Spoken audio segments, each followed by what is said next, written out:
खबर शामिल करते हैं Irfan Chaudhry, chairman daily Awam news HD की रिपोर्ट के मुताबिक Ahmed Mohiuddin humanity private limited में चीफ पब्लिक ट्रस्ट ऑफिसर मुकर्रर।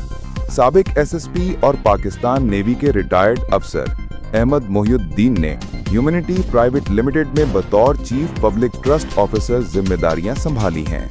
2 दहाइयों से जायद अवामी खिदमत, सिक्योरिटी और हंगामी हालात से निमटने का वसी तजर्बा रखने वाले अहमद मोहिउद्दीन अपनी खुली कचहरियों, अवामी मसाइल के फौरी हल और अवाम दोस्त तर्ज़े अमल की वजह से खासी मकबूलियत रखते हैं।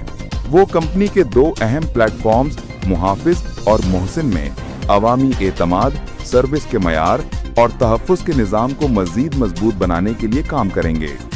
इस मौके पर अहमद मोहिउद्दीन का कहना था कि खिदमत सिर्फ वर्दी तक महदूद नहीं, बल्कि लोगों के एतमाद और हिफाजत के लिए हर मुमकिन किरदार अदा करना मेरी जिम्मेदारी है।